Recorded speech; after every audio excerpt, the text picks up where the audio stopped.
Halo, selamat datang di Nyambung bersama kami Dina Prapto Raharja ditemani co-host saya Nadila Amani. Oke gitu. Oh iya, aku juga sempat baca kemarin tulisan Pak Timbul seputar rumah sakit yang tidak terdaftar di sistem JKN ya Pak. Pak Timbul bisa jelaskan kan seputar itu, menarik sekali tulisannya. Ya, jadi terkait dengan kasus-kasus yang kita tangani, termasuk juga kita melihat bagaimana regulasi itu bisa diterapkan sesuai dengan ketentuan di rumah sakit. Jadi yang kita laporkan adalah bahwa sesuai Perpres 82 tahun 2018, setiap rumah sakit yang bekerja sama dengan BPJS Kesehatan wajib menampilkan ketersediaan kamar, ya, sehingga itu yang menjadi informasi publik yang nanti akan diketahui oleh pasien apakah memang penuh atau masih ada dan sebagainya. Nah, rumah sakit yang kita laporkan ini belum melakukan sesuai dengan apa yang diamanatkan Perpres 82 2018, sehingga pasien tidak punya akses melihat ataupun mendapat informasi ini rumah sakit sebenarnya sudah penuh atau masih ada ruang perawatannya dan sebagainya. Nah, ini yang kita mendorong BPJS Kesehatan ke Pak Dirut supaya Pak Dirut sebagai direktur utama ini pimpinan BPJS Kesehatan bisa memastikan perjanjian kerjasama itu dipatuhi oleh rumah sakit.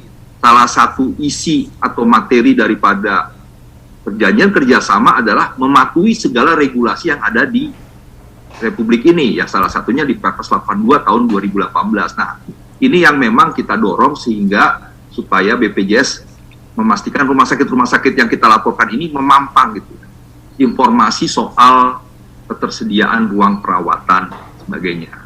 Karena memang masih banyak seperti itu, ya, sehingga pasien ketika penuh gitu, padahal kita nggak tahu apa benar penuh atau tidak, ya.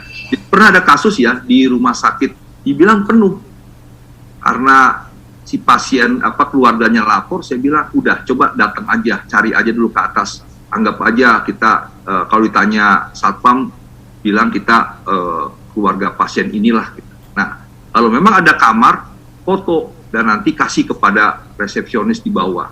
Betul, si keluarga naik ke atas, dia foto, ada. Dia bilang, ini ada, ternyata kenapa dibilang penuh kan gitu. Oh, akhirnya silakan masuk, akhirnya kan gitu.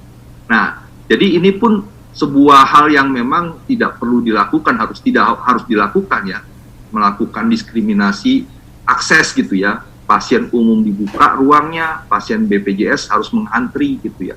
Karena memang faktanya sampai sekarang masih ada rumah sakit yang mengkuotakan tempat tidur untuk pasien JKN. Masih ada, ya.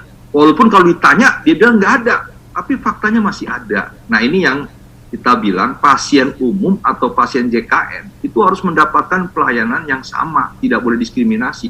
Kalau memang peserta JKN yang lebih dulu datang, ya layani.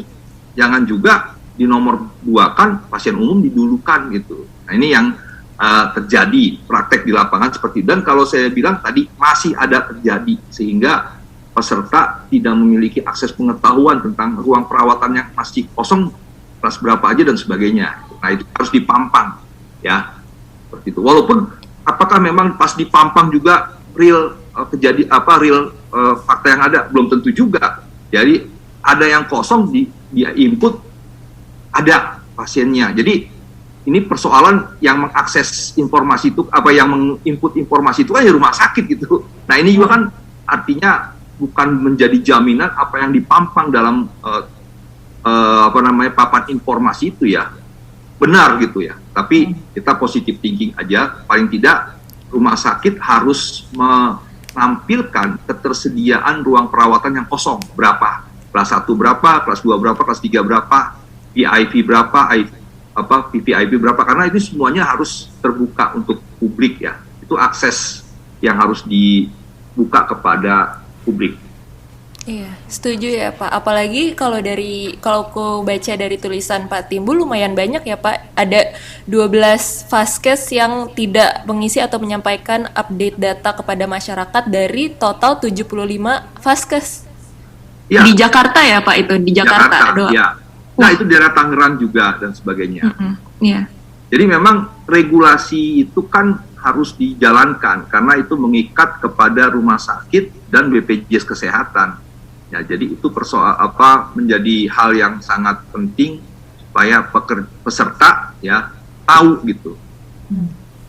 Oke. Wah, kayaknya bukan terakhir nih kita akan mengundang Bang Timbul ke Nyambung. Nggak terasa.